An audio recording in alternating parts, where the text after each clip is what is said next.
జిల్లా కాంగ్రెస్ పార్టీ కార్యాలయంలో మీడియా సమావేశం నిర్వహించారు. ఈ కార్యక్రమంలో PCC general secretary Vinod, Congress senior నాయకులు ఎన్పీ వెంకటేష్, మాజీ మున్సిపల్ చైర్మన్ రాధా అమర్, కాంగ్రెస్ నాయకులు మారేపల్లి సురేందర్ రెడ్డి పాల్గొన్నారు. ఈ సందర్భంగా వారు మాట్లాడుతూ మంగళవారం ఎమ్మెల్సీ కవిత మహబూబ్ నగర్ బీఆర్ఎస్ పార్టీ కార్యాలయంలో మీడియా సమావేశంలో మాట్లాడారు.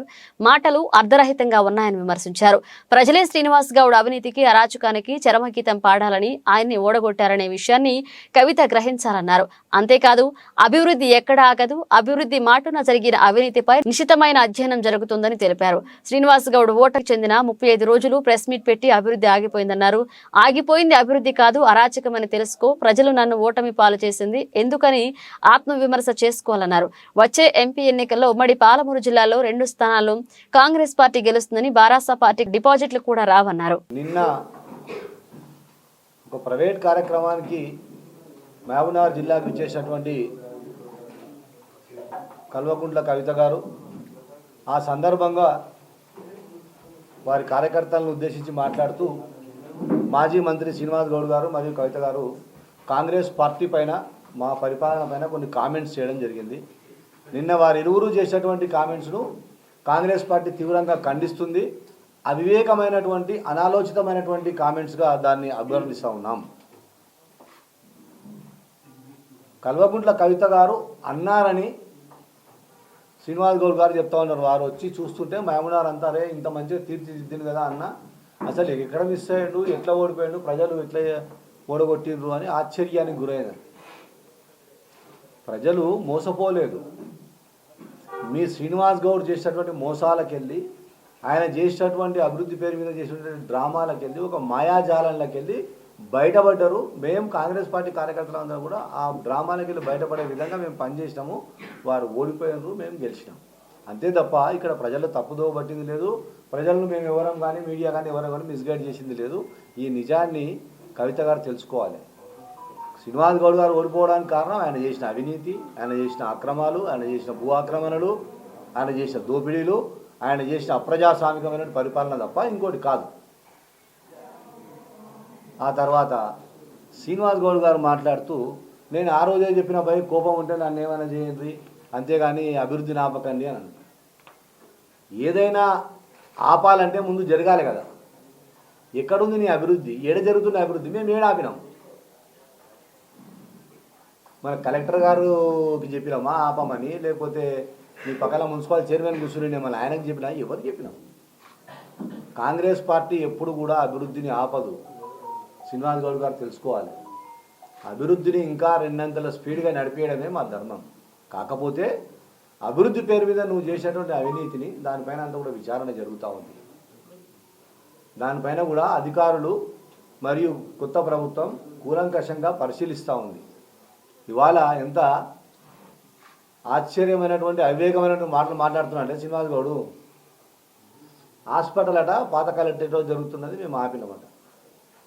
మళ్ళీ ఆ కాంట్రాక్టర్ ఎవరు, ఆ హాస్పిటల్ నిర్మాణాన్ని పర్యవేక్షి ఏ డిపార్ట్మెంట్ ద్వారా జరుగుతూ ఉందో ఆ డిపార్ట్మెంట్ అధికారులు చెప్పాలి మన సమాధానం. హాస్పిటల్ నిర్మాణం కన్నా ముందు రోడ్డుకు హాస్పిటల్కు మధ్యలో జరుగుతున్న నిర్మాణాలు ఏంటివా అని ఎన్నికల్లో 10 సార్లు ప్రశ్నిస్తే కూడా నిమ్మకు నీరెత్తనట్టు జవాబు చెప్పకుండా పోయింది నువ్వు. మరి అవి ఏంటివి, ఎవరివి, ఎవరికి లీజుకి ఇచ్చారు ఇప్పుడన్నా చెప్పు. మళ్ళా ఇవన్నీ నువ్వు చేసేటువంటి, గతంలో మీరు చేసేటువంటి అవినీతిని అందరూ కూడా బయట పెట్టే క్రమంలో ఏడ బయటపడుతుందో అని భయపడి ఉల్టా ముందే మా మీద దుమ్మెత్తిపోస్తాం. మున్సిపాలిటీలో 100 కోట్లు అని చెప్పి ఎన్నికల ముందు ఆదరా బాదరాగా కొన్ని 100 శిలాఫలకాలు వేసినావు మిస్టర్ శ్రీనివాస్ గౌడ్. ఒక్క పనికైనా నిధులు మంజూరైనాయా? ఒత్తిడి చేసి, నీ రాజకీయ లబ్ధి కొరకు కాంట్రాక్టర్లను ఒత్తిడి చేసి, అధికారులను ఒత్తిడి చేసి శిలాఫలకాలు వేయించుకున్నావు. కానీ ఆ తర్వాత మేము అధికారానికి వచ్చిన తర్వాత తెలుసుకుంటే మున్సిపాలిటీలో నువ్వు వేసిన, మున్సిపాలిటీలో కానీ ఎక్కడైనా సరే నువ్వు అభివృద్ధి అని చెప్పి వేసేటువంటి శిలాఫలకాల్లో ఏ దానికి కూడా 1 రూపాయి కూడా శాంక్షన్ కాలేదు. డబ్బులు మంజూరు కావు, ఫైనాన్స్కి వెళ్ళి క్లియరెన్స్ ఉండదు. ఉట్టిగానైనా ఏదో ఒక కాగితం చూపించి అధికారులను, కాంట్రాక్టర్లను బెదిరించి నువ్వేదో అభివృద్ధి అని చెప్పి చూపే ప్రయత్నం చేసినావు. ఆ రకంగా అభివృద్ధి పేరు మీద నువ్వు చేసిన మోసాలు అవి బయటపడతాయని చెప్పి ఉల్టా మా మీద అభివృద్ధి ఆపకండి అసలు అభివృద్ధి జరగకపోతే ఆపేది.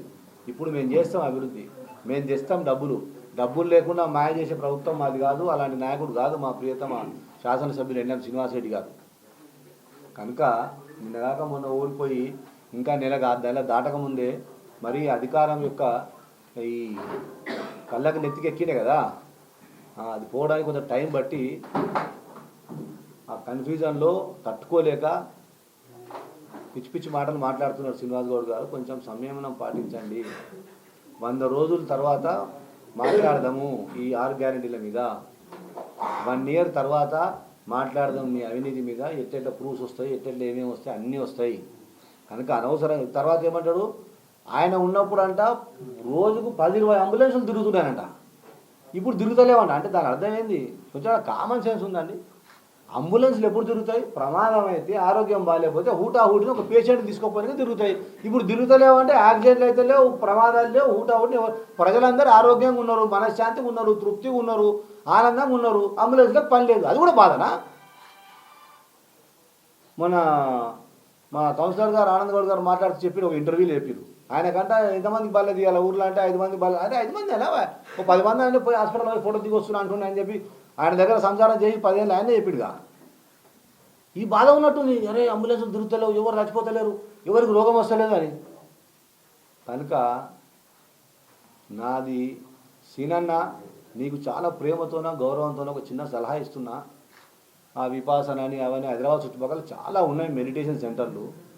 1 నెల రోజులు ఒక మెడిటేషన్ సెంటర్లో అడ్మిట్గా నీ నెత్తికెక్కినటువంటి అధికార దాహము, ఆ ప్రౌడు అదంతా పోతుంది. అసలు మనిషి అంటే ఏంటి అనేది అర్థం చేసుకోవాలంటే నా మాట విను.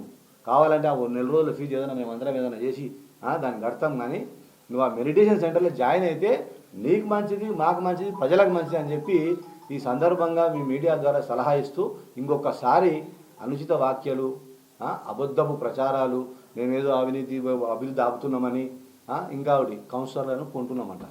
అరే ఏమన్నా ఉన్నదా? ఆ గురువించ నీతి చెప్పినట్టు ఉంది ఇది. గతంలో నువ్వేం చేసినావు? ఎంతమంది మా కౌన్సిలర్లు తీసుకున్నావు? మీ కేసీఆర్ ఎంతమంది ఎమ్మెల్యేలు తీసుకున్నాడు? మీరు ఆ కౌన్సిలర్ మేము ఎవరిని పిలుస్తలేం, ఎవరిని కలుపుకుంటలేం. మొన్న ఎన్నికల్లో నీ ఆదేశాల మేరకు నీవు రెచ్చగొడితే రెచ్చిపోయి మమ్మల్ని, మా పార్టీ ప్రచార రథాలను ఆపి మా అభ్యర్థిని అనుచిత వ్యాఖ్యలు చేసి అరే తురే అని మాట్లాడినటువంటి మీ కౌన్సిలర్లు ఇవాళ నీ కాల్మొక్తమన్నా, నన్ను క్షమించన్నా, వాడు చెప్పినాక చేసినన్నా నీ కాల్మొక్తనాన్ని చేర్చుకొని అడుక్కుంటారు మా కడపక్కడ. సిగ్గు తెచ్చుకోవాలి మీరు. ఇది నీ నాయకత్వ పటిమ, ఇది నీ నాయకత్వంలో నీ కౌన్సిలర్ల పరిస్థితి. కనుక మాట్లాడితే ఇంకా ఘోరమైనటువంటి మాటలు వెళ్తాయి. ఏదైనా కూడా కొంత సంయమనం పాటించండి. కౌన్సిలర్లు వాళ్ళ ఆత్మగౌరవం కొరకు వాళ్ళు ఏదో ప్రయత్నం చేస్తూ ఉన్నారు, వాళ్ళు చేసే పని వాళ్ళు చేస్తారు. మీరు చేయలేదా గతంలో? మీరు వాళ్ళని గౌరవించలే, మనుషులుగా కూడా గుర్తించలే, కౌన్సిలర్గా కూడా గుర్తించలే. ఆ ఆక్రోషంతోనో ఆ బాధతోనో వాళ్ళు స్వేచ్ఛగా బ్రతకాలనుకుంటారు, వాళ్ళ పని వాళ్ళు చేస్తున్నారు. దాన్ని రాజకీయానికి ఆపాదించాలని చూస్తే మాత్రం చాలా తప్పు అది. ఇప్పుడు ఈయన మాట్లాడతాడు ప్రజాస్వామ్య విలువలు. ప్రజలకు అందరికీ అర్థమవుతుంది, ప్రజలకందరికీ తెలుసు, ప్రజలు కూడా ఎదురు చూస్తారు.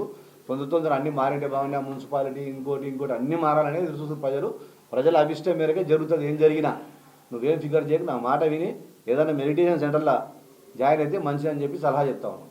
Thank you. చేర్చుకునే విషయం చర్చ జరగలేదు, జరగబోదు.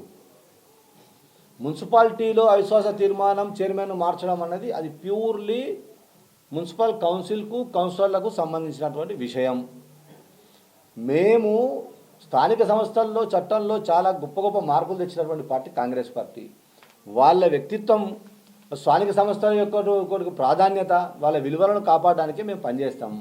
వాళ్ళు ఆత్మగౌరవం దెబ్బతినని చెప్పి కౌన్సిలర్లు కూడా మాకు అసలు గుర్తింపు లేదు, మా వార్డులో కూడా మేమేం చేయలేకపోయినాం. కనీసం ఈ నెక్స్ట్ ఎవరు గెలుస్తారు ఎవరు తర్వాత ఇవి ఉన్న 1 సంవత్సరమైనా మేము ఆత్మగౌరవంగా పనిచేస్తాం స్థానిక సంస్థలు అని చెప్పి కౌన్సిలర్లు అందరూ కలిసి ఒక పని చేస్తూ ఉన్నారు. వాళ్ళు దానికి ఒక నాయకునికి మిగతా కౌన్సిలర్ అందరూ మద్దతు ఇస్తూ ఉన్నారు. ఆ రకంగా అందరూ పోయి కలెక్టర్ గారికి ఇచ్చినారు. It is purely the issue was seized by the collector చేతిలో ఉంది, వారు నోడే వ్యవహారం. కానీ దానికి కాంగ్రెస్ పార్టీ ఆలం చేర్చుకుంటూ వీళ్ళు చేసుకుంటూ ఇవరంతా కూడా చెప్పుకుంటుంటే ఇప్పుడు చెప్తే కదా శ్రీనివాస్ గౌడ్ నేను పెద్ద నాయకుని నమ్ముతాడు కదా, నీ నాయకత్వం తెలుస్తుంది కదా, నీ కౌన్సిలర్లు మా కాళ్ళకాడ నిలబడరు, నీ కాలు మొక్తాం సార్ క్షమించని, అది నాయకత్వం.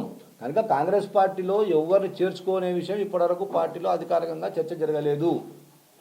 కౌన్సిలర్లు మాత్రం చైర్మన్ మార్చాలనుకున్నారు.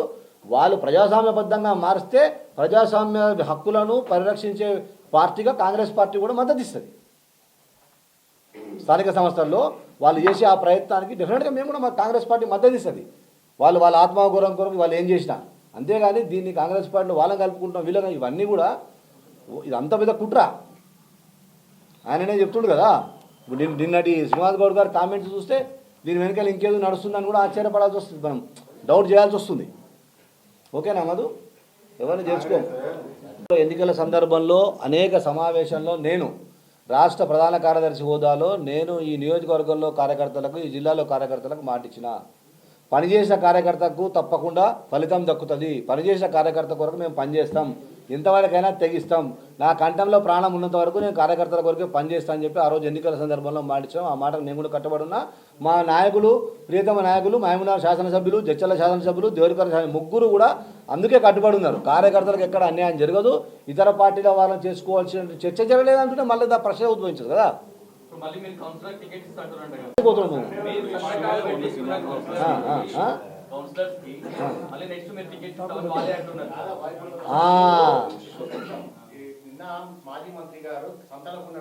మీరు ఏమన్నారంటే టీఆర్ఎస్ కౌన్సిలరే మాకు టికెట్ ఇస్తారని చెప్తున్నారు, వాళ్ళు చెప్పుకుంటున్నారు. మాజీ మంత్రి గారు ఏమన్నారంటే నేనే పంపిస్తా.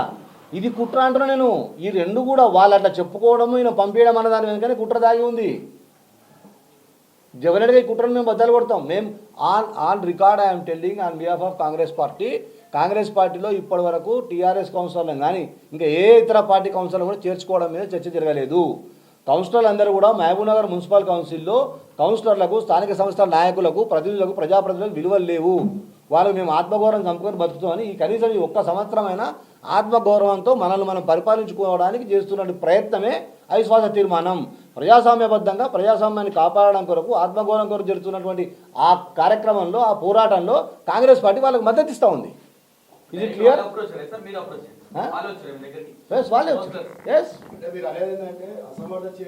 ఆయన స్టార్ట్ చేసిండు, దానికి సంబంధించినటువంటి డాటా ఎక్కడ కూడా పైసలు లేవన్నా. అన్ని అబద్ధాలు చెప్పి అధికారులను, కాంట్రాక్టర్లను అందరినీ భయభ్రాంతులకు చేసిర్రు. మేమిప్పుడు దానికి ఎట్లా డబ్బులు తేవాలి, ఆ పనులు ఎట్లా కంప్లీట్ చేయాలి. ఈ మున్సిపాలిటీలో బిల్లులు రాక చాలామంది చాలా రకాల ఇబ్బంది. ఊరు మంచిగా ఉండాలి, కనబడే అభివృద్ధి కూడా మంచిగా కనబడాలి కదా. అవినీతితో కూడుకున్నటువంటి అభివృద్ధి కాదు కదా.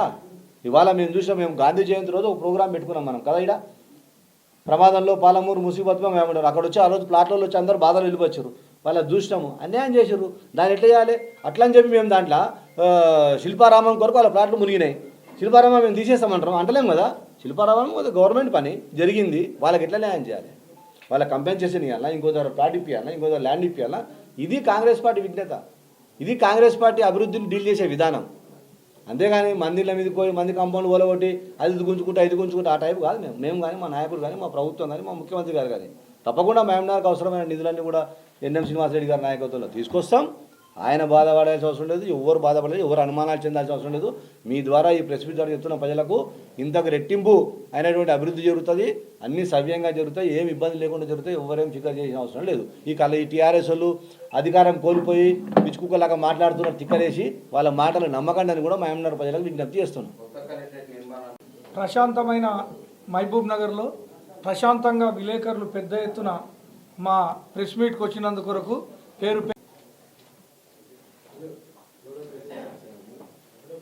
ప్రశాంతంగా బతుకుతున్నామని. కౌన్సిల్లో కూడా కౌన్సిల్ సంవత్సరమే ఉంది కాబట్టి కౌన్సిలర్స్ అందరూ కూడా ఏమనుకుంటున్నారంటే, ఒక పనిచేసిన లీడర్ వస్తారంటే కనీసం మేము ఈ సంవత్సరం లోపలన్నా మేము పనులు చేయగలుగుతాము, మేము పబ్లిక్ ఇచ్చిన హామీలు ఉన్నాయో అవి చేస్తే మళ్ళీ నెక్స్ట్ ఎలక్షన్లో పోగలుగుతామని దానికోసం అలా తప్ప వాళ్ళు వస్తే ఇప్పుడు మా ఎమ్మెల్యే గెలిచిపోయారు, రేపు ఎంపీ కూడా బరాబర్ గెలుస్తుంది, దాంట్లో ఎట్లాంటి డౌట్ లేదు, వీళ్ళు వస్తేనే అవుతుంది అనేది ఏం లేదు. ఆయనకున్న అట్లాంటి పిచ్చి ఆలోచన ఉంటే వదులుకోవాలని కోరుకుంటున్నాను. ప్రశాంతమైన మహబూబ్ నగర్లో ప్రశాంతంగా విలేకరులు పెద్ద ఎత్తున మా ప్రెస్ మీట్కి వచ్చినందుకు కొరకు ఓడిపోయిన తర్వాత 35 రోజులకు కవిత వెంబడి వచ్చి ఒక ప్రెస్ మీట్ పెట్టినాడు. ఓడిపోయిన 35 రోజులైనా అతనికి ఇంకా రియలైజేషన్ రానట్లో ఉంది. రియలైజేషన్ అంటే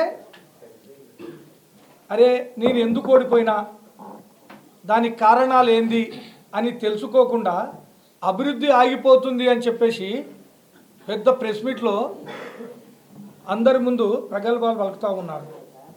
అభివృద్ధి ఆగిపోలే, మహబూబ్ నగర్లో అరాచకం ఆగిపోయింది. అభివృద్ధి ఆగిపోలే, అరాచకం ఆగిపోయింది. ఇంకొక విషయం నాకు ఆశ్చర్యం అనిపించింది అని చెప్పి కవిత గారు అన్నారని చెప్పిండు. ఆశ్చర్యం అనిపిస్తుందంటే నిజంగానే అది ఆశ్చర్యమే. శ్రీనివాస్ గౌడ్ గారు మహబూబ్ నగర్ నుంచి వెళ్ళిపోవడం అంటే ఇక్కడ ప్రజలు ఆశ్చర్యంగానే ఉన్నారు. ఎందుకు ఆశ్చర్యంగా ఉన్నారంటే 68,000 మెజార్టీ ఎట్లొచ్చి 68,000 ఓట్లు అతనికి ఎట్లొచ్చినాయి అని చెప్పి ఆశ్చర్యంలో ఉన్నారు. కేవలం 40-45,000 ఓట్లు వస్తాయనుకున్నాం మేము, 68,000 ఓట్లు ఎట్లొచ్చినాయి శ్రీనివాస్ గౌడ్కి అని చెప్పి ఆశ్చర్యంలో ఉన్నారు మహబూబ్ నగర్ ప్రజలు. పోయిన 2018లో అతనికి 58,000 పైచిలకు మెజారిటీ వచ్చింది. ఈసారి 19,000 మెజారిటీ తోటి ఓడిపోయిండు కిందికి వచ్చి. అంటే అప్పుడు 58,000 ప్లస్ ఇప్పుడు 19,000, అంటే పోయిన ఎలక్షన్స్ తోటి ఈ ఎలక్షన్స్ పోలిస్తే 75,000 ఓట్లు మంది అతనికి మైనస్గా ఓట్లు వేసినారు. దాని మీద నీవు సమీక్ష చేసుకో, ఎందుకు అయింది నాకు ఆ పరిస్థితి అని చెప్పేసి. దానిపైన సమీక్ష చేయకుండా ఆశ్చర్యపోతూ ఉన్నాం, ఇంత డెవలప్ చేసినాం అని చెప్పి మీరు ప్రగల్భాలు పలుకుతూ ఉన్నారు. ఎంతమందిని హరాస్మెంట్ చేసిండ్రు మీరు, ఎంతమందిని జైలుకు పంపించిండ్రు, ఎన్ని భూములు కబ్జా చేసిండ్రు, ఇవన్నీ నీకు తెలియడం లేదా అని చెప్పి ఈ సందర్భంగా అడుగుతూ ఉన్నాను నేను. ఇంకా నీకు 68,000 వచ్చిన ఓటర్లకు ధన్యవాదాలు తెలుపు. 30, 35, 40,000 దాటకూడదు నీకు. నీవు అంత పెద్ద హరాస్మెంట్ చేసినావు మహబూబ్ నగర్ లోపల. మళ్ళీ ఇప్పుడంట ఆ కవిత గారు చెప్తారు, ఈయన చెప్తారు, మహబూబ్ నగర్లో 2 పార్లమెంటు స్థానాలు మేము గెలవబోతా ఉన్నామని చెప్తారు. డిపాజిట్ రాకుండా చూసుకోండి అని చెప్తా ఉన్నా నేను. డిపాజిట్ వచ్చే విధంగా 3వ స్థానంలో ఉంటారు. కాంగ్రెస్ 1వ స్థానం, బీజేపీ 2వ స్థానం, టీఆర్ఎస్ 3వ స్థానంలో ఉంటుంది. శ్రీనివాస్ గౌడ్ గారు నిలబడతారా, కేసీఆర్ గారు నిలబడతారా, కేటీఆర్ గారు నిలబడతారా, ఎవరైనా నిలబడండి. మహబూబ్ నగర్ ప్రజలు బుద్ధి చెప్పడానికి కొరకు ఇక్కడ రెడీగా ఉన్నారని చెప్పేసి కూడా ఈ సందర్భంగా నేను తెలియజేస్తూ ఉన్నాను. ఆ ప్రెస్ మీట్లో లాస్ట్ 2-3 సెంటెన్స్లో ప్రశాంతంగా ఉన్న మహబూబ్ నగర్ను ప్రశాంతంగా ఉండనియండి అని చెప్పి మాట్లాడతాడు ఆయన. ప్రశాంతంగా ఉన్న మహబూబ్ నగర్ను ప్రశాంతంగా ఉండనియండి అని. మీరు చూడండి ఒకసారి ఆయన ప్రెస్ మీట్. ఇప్పుడు మహబూబ్ నగర్ చాలా ప్రశాంతంగా ఉంది. శ్రీనివాస్ గౌడ్ నీ ఉన్నప్పుడు భయంతో సెల్ ఫోన్లలో కాకుండా వాట్సాప్ కాల్లో మాట్లాడే సందర్భం మనకందరికీ తెలుసు. మన ప్రెస్ సోదరులు కూడా మన దగ్గర చాలామంది మాట్లాడినరు. అన్న వాట్సాప్ కాల్లో మాట్లాడతాను అన్న అని చెప్పి వాట్సాప్ కాల్లో మాట్లాడినరు. అప్పుడు ప్రశాంతంగా లేరు, వాట్సాప్ కాల్లో మాట్లాడినరు. ఇప్పుడు ప్రశాంతంగా ఉన్నారు కాబట్టి డైరెక్ట్ సెల్ ఫోన్లతో మాట్లాడుతున్నారు. వాట్సాప్ కాల్ లేవు అని చెప్పేసి ఒక్కసారి శ్రీనివాస్ గౌడ్ తెలుసుకో. ఇంకా నీవు రియలైజేషన్ నీకు రావడం లేదు. మొత్తం నాయనకనే ఉన్నారని చెప్పేసి ఇంకా మీరు ప్రగల్భాలు పలుకుతూ ఉన్నారు. మీరు ట్యాంక్ బండ్ ఆగిపోయిందంటారు. ఇంకొకటి ముఖ్య విషయం ఏమంటే మన్నెంకొండ లోపట రోప్వే 100 కోట్లతోటి రోప్వే కడుతున్నాము. ఆ రోప్వే కడితే అక్కడ పెళ్లిళ్ళు జరుగుతాయంటాడు. ఏమన్నా తెలివి మాట్లాడుతున్నాడా, తెలివి లేకుండా మాట్లాడుతూ ఉన్నాడా? ఒకసారి మీరు ప్రెస్ మీట్ చూడండి. నేను చూసినాను, నేను 2 సార్లు చూసినాను నేను. ఆయన ఏం మాట్లాడతాడు, అక్కడ రోప్వే అయితే పెళ్లిళ్ళు ఎక్కువ జరుగుతాయంట. రోప్వేతో ఎవరైనా పెళ్లిళ్ళు జరుగుతాయండి అంటే మతి భ్రమించింది. ఇంతకుముందు మా సోదరుడు చెప్పినట్లు ఎక్కడో 4 రోజులు దానికి పంపిస్తే అక్కడ ట్రీట్మెంట్ తీసుకుంటే బాగుంటుందని చెప్పేసి కూడా నా అభిప్రాయం. మీరు ఎంతమందిని పార్టీలో జాయిన్ చేసుకున్నారు? అప్పట్లో మీకు పార్టీలో జాయిన్ చేసిన కౌన్సిలర్లను, బీజేపీ కౌన్సిలర్లను, కాంగ్రెస్ కౌన్సిలర్లను, వేరే కౌన్సిలర్లను జాయిన్ చేసుకున్నప్పుడు మీకు కనబడలేదు అప్పుడు? ఇప్పుడు ఆ జాయినింగ్స్ గురించి మీరు ఏదో ప్రగల్భాలు వలుకుతూ ఉన్నారు. మీరేమంటున్నారు? కౌన్సిలర్లను కొన్నామని అంటున్నారు. ఎవరు కొన్నారు? ఎవరు పార్టీలో జాయిన్ చేసుకున్నారు? నీ మీద నమ్మకం లేక, నీతోటి వాళ్ళు ఆత్మ గౌరవాన్ని తాకట్లు పెట్టి భయంతో బయటికి చెప్పుకోలేక నీ వెనుక ఇన్ని రోజులు ఉన్నారు 4 సంవత్సరాలు.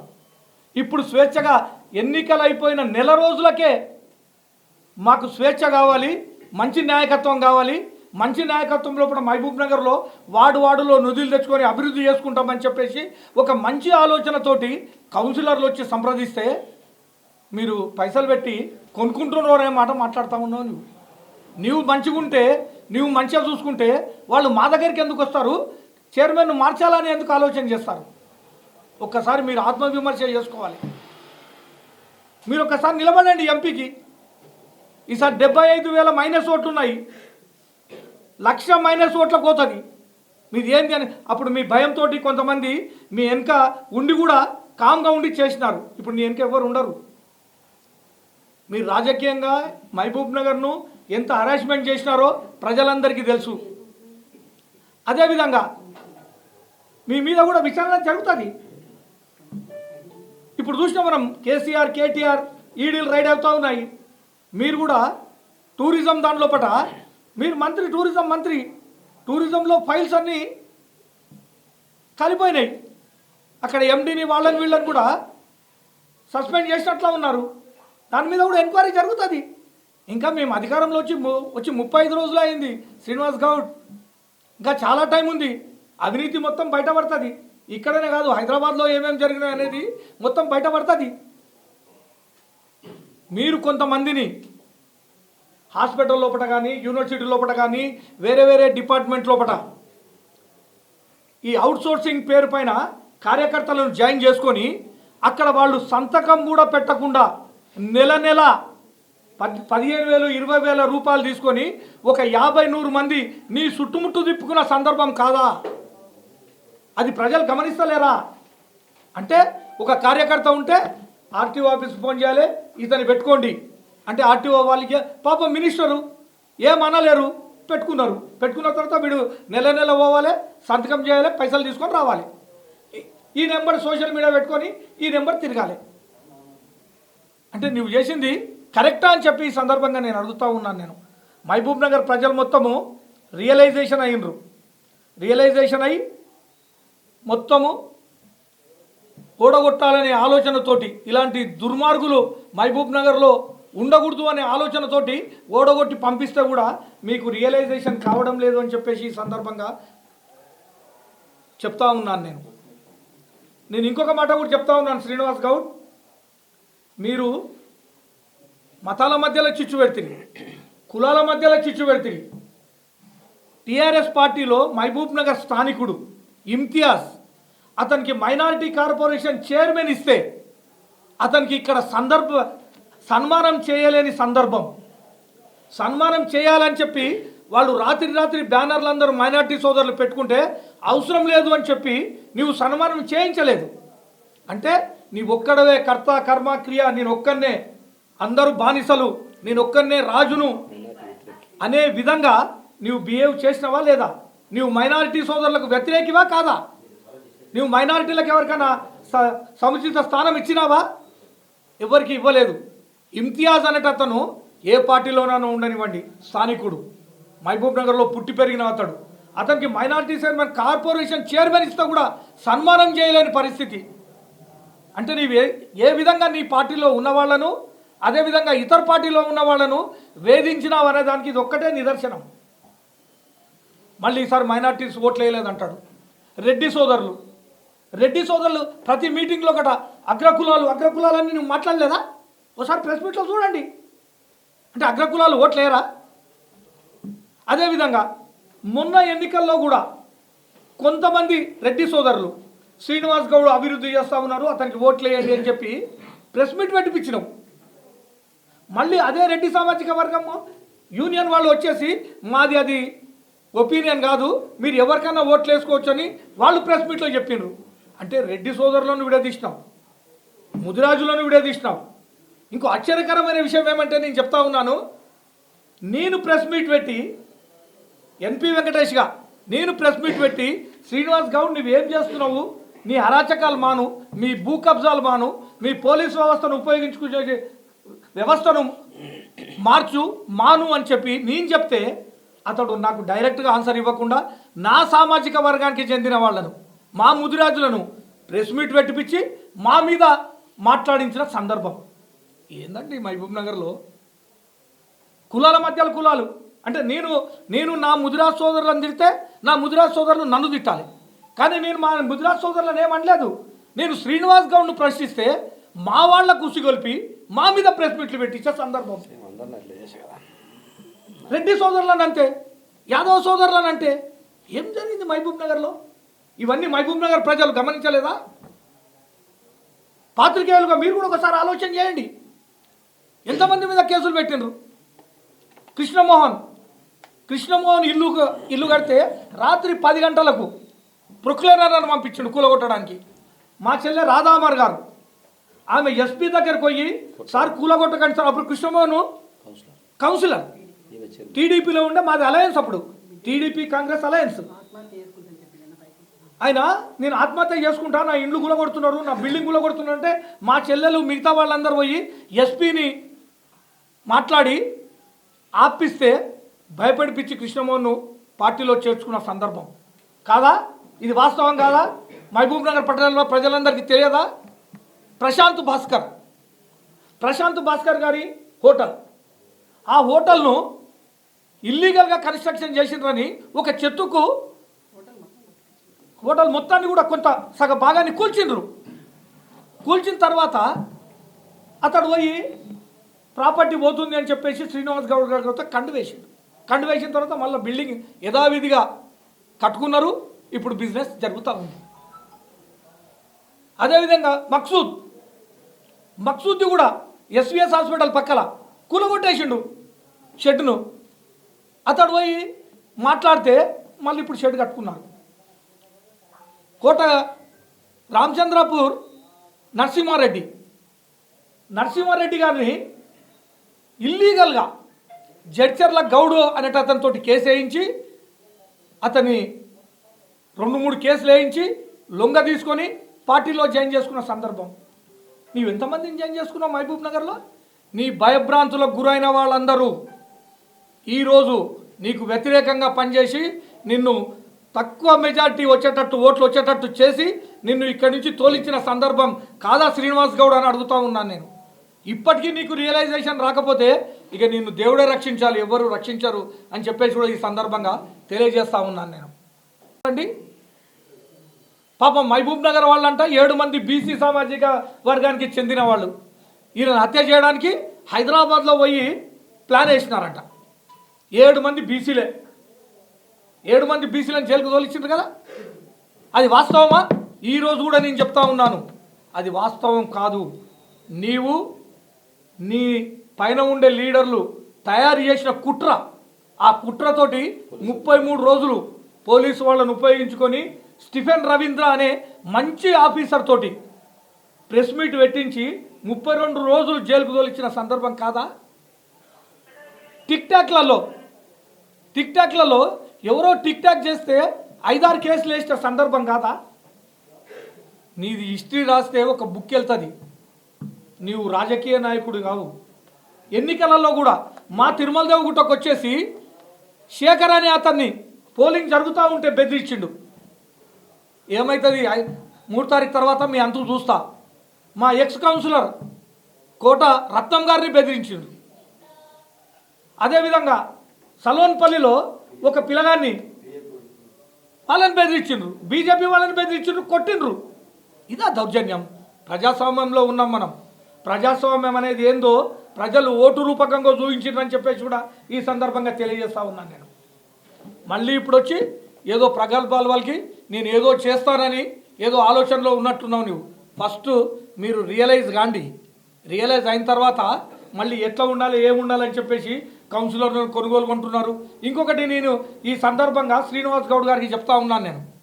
శ్రీనివాస్ గౌడ్, నీవు ప్రెస్ మీట్లో నిన్ను అన్నావు అభివృద్ధి కావాలంటే మా కౌన్సిలర్లను పంపిస్తా అన్నావు. ఎస్, మేము అభివృద్ధి కోరుకుంటున్నాం కాబట్టి మీ కౌన్సిలర్లు మా దగ్గరకు వచ్చిండ్రు. ఇంకా నీ దగ్గర ఎవరైనా ఉంటే పంపించండి, మేము మా చైర్మన్ చేసుకుంటాం. వాడలో 49 వార్డులలో మేము అభివృద్ధి చేసుకుంటాం. కానీ మళ్ళీ నీవేం చేస్తున్నావు? లోపల మళ్ళీ ఒక అడ్వకేట్ని పెట్టి హైకోర్టులో కేసు వేయడానికి కొరకు ఆలోచన చేస్తున్నావు. బయట ఒక మాట, లోపల దుర్మార్గమైన ఆలోచన. మళ్ళీ ఇప్పుడు వాళ్ళతోటే ఫోన్లు చేయిస్తున్నారంట కౌన్సిలర్లకు, కొంతమంది కౌన్సిలర్లకు. ఏమని, మీకు విప్పిస్తాము, ఆ విప్పును దాటితే మళ్ళీ మీకు అనర్హత వేటు పడుతుందని చెప్పేసి. నిన్న మాట్లాడిన మాట మీద నువ్వు నిలబడి ఉంటావా? ఒకవేళ నిన్న నీ మాటల మీద నేను నిలబడి ఉంటే విప్పు కానీ కేసులు కానీ విత్డ్రా చేసుకో. అది చేసుకోడు. అంటే లోపల ఒక మాట మాట్లాడతాడు, బయట ఒక మాట మాట్లాడతాడు. కాబట్టి నీ నేచర్ ఏంది అనేది మహబూబ్ నగర్ ప్రజలు గుర్తుపట్టినారు. మహబూబ్ నగర్లో మొత్తం పోలీస్ వ్యవస్థను ఉపయోగించుకున్నాడు. ఒక పాపం గౌడ సామాజిక వర్గం, చాలా పెద్ద సామాజిక వర్గం మహబూబ్ నగర్ లోపల. ఆ గౌడ సామాజిక వర్గాన్ని కొంతమంది గౌడ్లను తీసుకొని గౌడ సామాజిక వర్గానికే ఒక మచ్చ తెచ్చే విధంగా నువ్వు చేసినావు. ఎస్పీని పెట్టుకున్నావు, డిఎస్పీని పెట్టుకున్నావు, సిఐలను పెట్టుకున్నావు, రెవెన్యూలో పెట్టుకున్నావు. మాకు ఆ సామాజిక వర్గం అంటే మాకు అభిమానం, మాకు వ్యతిరేకం కాదు. కానీ బయట ఏ విధంగా అనుకుంటున్నారో ఒకసారి నీవు ఆలోచన చేసినావా? ఏదో మాట్లాడతాడు, నోటికొచ్చిన విధంగా మాట్లాడతాడు. ఇప్పుడైనా దయచేసి రియలైజ్గా, నీవు కూడా మా బీసీ సోదరునివే. నీ ప్రవర్తన వల్లనే, నీ బిహేవియర్ వల్లనే, నీవు చేసిన కార్యక్రమాల వల్లనే నీకు ఆ రోజు ఆ పరిస్థితి, ఈరోజు ఈ పరిస్థితి వచ్చింది. నీవు కానీ నీ తమ్ముడు కానీ. చూడండి, పోలింగ్ అయిపోయింది, కౌంటింగ్ 3వ తారీఖు రోజు, మల్త రోజు పోయి ఆ వెంకటరెడ్డి అనే పెద్ద మనిషిని, 70 ఏళ్ళ పెద్ద మనిషిని, రాజేందర్ రెడ్డిని, మా రాజేందర్ రెడ్డి గారిని ఇండ్లకు పోయి కొడతారండి. అంటే ప్రజాస్వామ్యం కాదు, నేను హుకుం, నాదే రాజును, నేనే రాజును అని చెప్పేసి పోయి కొట్టిన సందర్భం. నీవు పోలీసు వ్యవస్థను ఉపయోగించుకొని ఎట్లయితే చాలామందిని మహబూబ్ నగర్ నుంచి భయపడి బయటికి తోలిచ్చినవో, ఎన్నికలు 3వ తారీఖు అయిపోయిన తర్వాత వాళ్ళు వెంకటరెడ్డిని వాళ్ళని కొట్టిన వాళ్ళు పారిపోయి గోవాలో దాక్కున్న సందర్భం కాదా? ఒక్కసారి ఆత్మవిమర్శ చేసుకోవాలి. కాబట్టి ఇప్పుడైనా రియలైజ్గా, అభివృద్ధికి మేము అడ్డం కాదు, అభివృద్ధి చేస్తాం మేము. అక్కడ ట్యాంక్ బండ్ దగ్గర 15 కోట్లు ఇవ్వాలంట కాంట్రాక్టర్కి, 15 నుంచి 20 కోట్లు. అతడు వచ్చేసి మన ఎమ్మెల్యే శ్రీనివాస్ రెడ్డి గారితో, సార్ నాకు 15 కోట్లు రావాలి సార్ అంటే అతడు ఏదో సూసైడ్ చేసుకోవాలని చెప్పేసి ఆలోచన చేస్తున్నాడంటే మేము పిలిపించి, మా ఎమ్మెల్యే గారు పిలిపించి, మేము పైసలు అరేంజ్ చేస్తాము, మీరు ఆ విధంగా చేసుకోకండి అని. అంటే మహబూబ్ నగర్లో జరిగిన అభివృద్ధి కార్యక్రమాలు మొత్తం కూడా పైసలు ఇవ్వకుండానే కాంట్రాక్టర్లకు చెప్పి మళ్ళీ మా ప్రభుత్వం వస్తుంది మేము ఇస్తాము అని చెప్పి చేసిన సందర్భం. ఇప్పుడు పైసలు లేవు, వాళ్ళు పనులు ఆపినరు, మేము పనులు ఆపినామని అంటాడు. మొత్తం నీవే కదా చేసింది. వార్డులలో ఒకసారి ఏం డెవలప్మెంట్ జరిగిందో నీకు తెలుసా? ఒకసారి చూసుకోండి మీరు. వార్డులో ఒక్క డెవలప్మెంట్ కూడా జరగలేదు. రైల్వే ట్రాక్ అవతల డెవలప్మెంట్ 0. వీరానపేట కానీ, టీడీగుట్ట కానీ, కొత్తగంజ్ కానీ 0 డెవలప్మెంట్. ఏందండి డెవలప్మెంట్ అంటాడు. ఇంకొకటి నిన్న ప్రెస్ మీట్లో కూడా అంటాడు, మేము 10,000 ఉద్యోగాలు ఐటీ కారిడార్లో ఇచ్చినామని చెప్పేసి. నేను పత్రికాముఖంగా అందరికీ మిత్రులకు తెలియజేస్తున్నాను, ఇప్పుడే మనం పోదాం ఆడికి. ఒక్క ఇండస్ట్రీ కూడా ఆడ ఉందా లేదా చూద్దాం. ఈరోజు వర్కింగ్ డే కదా, ఈరోజు వర్కింగ్ డేలా అక్కడ ఇండస్ట్రీలో ఎవరన్నా పనిచేస్తున్నారా, ఎవరికైనా ఉపాధి ఉందా, అక్కడ జరుగుతుందా అంటే నేను రాజకీయంగా తప్పుకుంటా, నా ముక్కును క్లాక్ టవర్ చౌరస్తాలో రాస్తా. అక్కడ ఎవరైనా ఉద్యోగం చేస్తున్నట్లుంటే నేను రాస్తా. ఉద్యోగాలు ఎవరు లేకపోతే శ్రీనివాస్ గౌడ్ రాస్తావా నువ్వు? ఎంత అబద్ధం. మహబూబ్ నగర్లో మొత్తం అబద్ధం చెప్పి 10 సంవత్సరాలు నెగ్గుకుంటా వచ్చిండు. ఇప్పుడు ప్రజలు రియలైజ్ అయినారు, ప్రజలు తెలుసుకున్నారు. కాబట్టి ఇప్పుడైనా నీవు రియలైజ్గా, టీఆర్ఎస్ పార్టీ అనేది ఫ్యూచర్లో ఉండదు. ఎంపీ ఎన్నికల తర్వాత టీఆర్ఎస్ పార్టీ భూస్థాపితమవుతుంది. కాబట్టి టీఆర్ఎస్ పార్టీలో కూడా మంచి నాయకులు ఎవరైనా ఉంటే ఇప్పుడే ఆలోచన చేసుకోండి. మీకు ఎంపీ ఎన్నికల ముందు మేము ఆహ్వానిస్తాం మంచి నాయకులను. కాబట్టి మీరు మీ భ్రమ నుంచి తొలగిపోయి ఇప్పుడైనా అవాకులు చవాకులు మాట్లాడకుండా సరిగ్గా ఉండమని చెప్పేసి ఈ సందర్భంగా తెలియజేస్తాం. నమస్తే. ఈరోజు వినోదన్న గారు, ఎన్పి వెంకటేష్ అన్న గారు మరియు రాధా అమర్ గారు చాలా విషయాలు కూలంకుషంగా చెప్పినారు. నేను ఒకటే చెప్పదలుచుకున్నా, మాజీ మంత్రి గారు గమ్మతుడు ఆయన అన్నట్లు చేస్తున్నాడు, చాలా గమ్మతున్నాడు. ఎంత విచిత్రంగా ఉన్నాయి ఆయన చేష్టాలంటే, దాని ఇంతకుముందు డైలాగ్ చెప్తుండే, అల్లా హై అల్లా కా దుआ है उसमें पूरा निकल जाता चले जाता. अल्लाह का दुआ में श्रीनिवास गौड निकल गया, उनका पावर निकल गया, उनका जमीना निकल गया, उनका पार्टी निकल गया. అది ఎంత వైరల్ అయిందంటే అల్లా హై అల్లా కా దుआ है उसमें पूरा निकल जाता चले जाता सब चले गया. ఒక సెల్ పెడతాం ఇదే పార్టీ ఆఫీస్లో అన్నగారితో చర్చ చేసి ఒక సెల్ పెట్టి, బాధితులారా ఇంకా భయపడకండి, ఇంకా కొంత భయం పోలే వాళ్ళకు, నీ యొక్క అక్రమాలు దౌర్జన్యాలు భూ కబ్జాలు ఇవన్నిటి మీద విచారణ చేపట్టడానికి పార్టీ ఆఫీస్కి వచ్చి మీరు ఇక్కడ చర్చలు చేసి కంప్లైంట్లు ఇవ్వండి, మీరు బయటికి రాండి, ఇంకా మోసపోయిన వాళ్ళందరూ బయటికి వెళ్ళండి. కొన్ని వందల కంప్లైంట్లు వస్తాయి, దానిలో మీద విచారణ జరుగుతుంది. నీవు చేసిన పాపాలకు కానీ విచారణ చేస్తే నీకు 100 ఏళ్ళు పనిష్మెంట్ ఉంటుంది కోర్టులల్లో, 150 ఏళ్ళు 200 ఏళ్ళు శిక్ష పడుతుంది. చూసినావా? ఈ కలియుగం ఉన్నంత వరకు శిక్షించవచ్చు, నేను అన్ని పాపాలు చేసినావు, నువ్వు కలియుగం అంతం వరకు నిన్ను జైల్లోనే పెట్టవచ్చు, నువ్వు అన్ని రకాల పాపాలు చేసినావు. కానీ కంప్లైంట్ చేయడానికి ఇంకా ధైర్యం సరిపోతలేదు చాలామంది. కానీ నేను అనుకుంటున్నా టీఆర్ఎస్ పార్టీ భూస్థాపితమైంది. ఆయన చెప్తున్నాడు ఎంపీ ఎలక్షన్ తర్వాత మొత్తం పోతుందంట కాంగ్రెస్ పార్టీ, ఆయన చెప్తున్నాడు. పిచ్చోడా, ఎంపీ ఎలక్షన్ తర్వాత టీఆర్ఎస్ పార్టీ కనుమరుగవుతుంది. ముఖ్యంగా పాలమూరులో నీ యొక్క దుర్మార్గపు వ్యవస్థలన్నీ కూడా కనుమరుగవుతున్నాయి. కొద్ది కొద్దిగా మేము ఒకటేసారి ఫోర్స్ఫుల్గా నువ్వు చేసిన పాపాల విన చేస్తే మళ్ళీ నీకు ఏడ ఒక రవ్వంత ఆవగింజంత సింపతి వస్తుందేమో అని చెప్పి బాధితులు కూడా ఆలోచన చేస్తున్నట్టు నేను అనుకుంటున్నాను. నీవు చేసిన పాపాలకు మూల్యం చెల్లించుకునే రోజులు దగ్గరలోనే ఉన్నాయి. రాబోయే కాలంలో మీరు ఎన్ని ఎత్తులు వేసినా, ఏడేడు అలజడి సృష్టించడానికి ప్రయత్నం చేసిన కౌన్సిలర్లను సంతలో ఉన్నట్లు కొంటుంటారని చెప్పి వాళ్ళని అవమానపరిచిండు కదా, వాళ్ళని అవమానం కాదు అది. ఇన్ని రోజులు కంటికి రెప్పలా కాకాడుకొని దౌర్జన్యమో మంచో చెడ్డనో నువ్వు ఏం చెప్తే అది చేసి, ఏ రకమైన చెడు పనులు చెప్తే కూడా మనసు చంపుకొని చేసి, ఇంతమంది పాలమూరు ప్రజలతో చీ అనిపించుకొని వాళ్ళు కూడా ఈరోజు ముఖం ఎత్తుకొని తినడానికి ఇబ్బంది పడి బాధలు పడుకుంటా నీ ఎంబడి ఉన్నందుకు మమ్మల్ని కూడా తూతూ అని అంటున్నారు కదా అని చెప్పి వాళ్ళు వచ్చి బాధపడుతున్నారు. నీ ఎంబడి మాతో నువ్వు అసలు పాపాలు చేసినవన్నీ కూడా శ్రీనివాస్ గౌడ్ అకౌంట్లోనే పడతాయి. వీళ్ళు ఇబ్బంది పెట్టి చేపించిన పాపాలు అవన్నీ కూడా. కాబట్టి వాళ్ళకు కూడా ముఖం లేకుండా ఇబ్బంది పడి ఈరోజు వస్తుంటే ఎన్నికలు ఒక 2 కౌన్సిలర్లు జోకర్ గాళ్ళు వాళ్ళను కూడా ఇబ్బంది పెట్టి 10 లక్షలు ఇస్తా 15 లక్షలు ఇస్తా ఆగిపో అని చెప్తున్నాం, డబ్బులు ఇస్తాం ఆగిపో అని చెప్తున్నాడు ఆయన. అంటే డబ్బులు ఇచ్చి నువ్వు ఆపుకుంటున్నావు, ఏదొద్దు మాకు ప్రశాంతంగా మేము మా డెవలప్మెంట్ మేము చేసుకుంటాం, మాకు స్వేచ్ఛ కావాలని ఇక్కడ వస్తున్నాం. చాలా రకాలుగా కాన్స్టిట్యున్సీ మన వార్డులలో ఇబ్బందులు ఉన్నాయి. ఇన్ని రోజులు మమ్మల్ని ఆయన అరాచకాలకు మాత్రమే యూజ్ చేసుకున్నాడు, కానీ మా అభివృద్ధిలో ఆయన భాగం కాలేదు. మాకు నరకం చూపించండు కాబట్టి మాకు మీరు చేయుతని అంటని వచ్చి అడిగితే పార్టీలో ఆలోచన చేసి ఎవరు మంచి ఎవరు చెడ్డ ఎట్లా తీసుకోవాలి ఎట్లా కూడా తీసుకోకూడదు అనేది పార్టీ ఆలోచన చేస్తుంది. ఇప్పుడు ఓన్లీ వాళ్ళ అరాచకాలకి బయటపడే ప్రయత్నం చేస్తున్నారు, ప్రశాంతంగా ఉండడానికి ప్రయత్నం చేస్తున్నారు. నిన్న కూడా ఫోన్లు చేసిన వాళ్ళకు 15 లక్షలు ఇస్తాం 20 లక్షలు ఇస్తాం ఆగిపోండి అని. ఇంకోటి ఏం చేస్తున్నాడంటే తెలంగాణ భవన్కు పోయి కేటీఆర్ను రిక్వెస్ట్ చేసుకుంటున్నాడు, ప్రెస్ మీట్లో కూర్చొని నా గురించి 4 ముక్కలు మాట్లాడాను. నిన్న ఆయన పాపం ఎవరినో పలకరియనికి వస్తే మన ఆల వెంకటేశ్వర బ్రదర్ విషయం పలకరియనికి వస్తే ఆమెను రిక్వెస్ట్ చేసుకొని తెచ్చి కూర్చోబెట్టుకుని భయపడుతున్నాడు.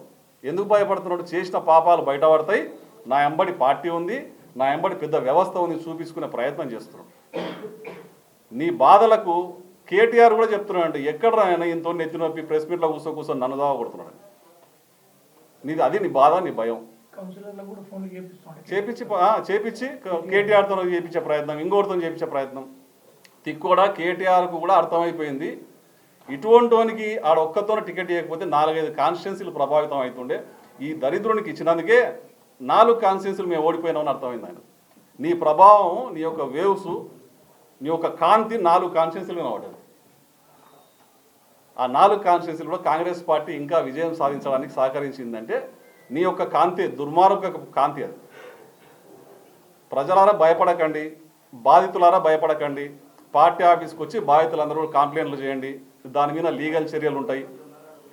ఎస్పీ గారితో మా ఎమ్మెల్యే గారు మాట్లాడి జ్యుడిషియల్ ఎంక్వైరీ చేయించి ఒక్కొక్కటి తీసుకుంటూ పోతే రోజు కూడా బాధితులకు అందరికీ న్యాయం చేసే వరకు కూడా మేము అందరం కలిసికట్టుగా బాధితుల పక్షాన్ని నిలబడి నీ యొక్క పాప పుట్టను మొత్తాన్ని కూడా తేనెతిట్ట లాంటి పాప పుట్టాన్ని మొత్తం కూడా కదిలించి నీ యొక్క అంటే అందరికీ ఆకలి అయితే అన్నము ఆకలి అయితే టిఫిన్ చేస్తారు కానీ నీవేమో నీ తమ్ముడేమో ప్లాట్లు బుక్తాడు, నీవేమో భూములు బుక్తావు. 100 గజాల ప్లాట్ కూడా వదిలిపెట్టలేడు నీ తమ్ముడు. ఇప్పుడు కండిషన్ బెయిల్గా తిరుగుతాడు, రూరల్ పోలీసులు సంతకం చేస్తున్నాడు. మీ చరిత్రలనేమో రౌడీలనేమో మంచోళ్ళుగా చూపించి దౌర్జన్యాలు చేయించినావు, మంచోళ్ళనేమో రౌడీలుగా చూపించినావు. సమాజంలో గౌరవం ఉన్న వాళ్ళందరూ నీ దృష్టిలో రౌడీలు, బెదిరించి వసూలు చేసిన వాళ్ళందరూ నీ దృష్టిలో మంచోళ్ళు. అవన్నీ కూడా వెలికి తీస్తాం. నువ్వు చేసిన పాపాలది మాకు అసలు ఏ నుంచి మొదలు పట్టాలో తెలుస్తలేదు. కిందికెళ్ళి మీనుకోలామా, మీనికెళ్ళి కిందికి పోతామని వందలు ఇంతలా గ్రంథం ఉంది. మళ్ళా గమ్మత్తు జోలు చెప్తున్నాడు. అయిపోయింది బిడ్డ నీ సంగతిగా. త్వరలోని నీ పాపాలు ఒకటి వెలికి తీస్తుంటే నేను ఒకటే చెప్తున్నా, ఎవ్వరు కనిపించకుండా పోతారు. మంచి వాళ్ళు ఒకరిద్దరు కూర్చుంటున్నారు. ఇంకా వద్దు, నా మాట వినండి.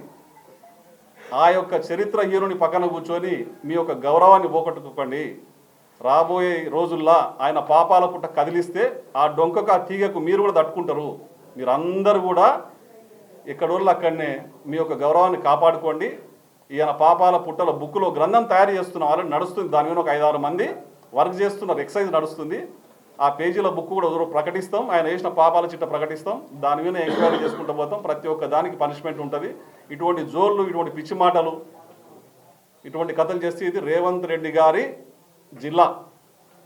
రేవంత్ రెడ్డి గారి జిల్లాలో నీ పాపాలు బయటికి రాకుండా ఉంటాయా? ముఖ్యమంత్రి గారి జిల్లా. అన్నిటి మీద కూడా దృష్టి ఉంది, సీఎం గారికి దృష్టి ఉంది, ఆయనకు కూడా పోయింది. జ్యుడిషియల్ ఎంక్వైరీ చేయడానికి కూడా సిద్ధంగా ఉన్నారు. అన్ని పాపాలు బయటకు వస్తాయి. నువ్వు ఊచలు లెక్క పెట్టే రోజు మాజీ మంత్రి గీజీ మంత్రి తప్పు చేసిన చట్టం ఎవరికైనా చట్టం ఒకటే. నీవు ఊచలు లెక్క పెట్టే రోజులు నీవు కానీ, నీ బామ్మర్దులు కానీ, నీ తమ్ముడు కానీ, నీ చుట్టాలు కానీ, నీతోనే ఈ పాపాల్లో పాలు పంచుకున్న ప్రతి ఒక్కరు కూడా ఊచలు లెక్క పెట్టే రోజులు త్వరలోనే ఉన్నాయి. ఖబర్దార్ బిడ్డ శ్రీనివాస్ గౌడ్ అని మరొకసారి చెప్తా ఉన్నా. థ్యాంక్ యూ మిత్రులారా.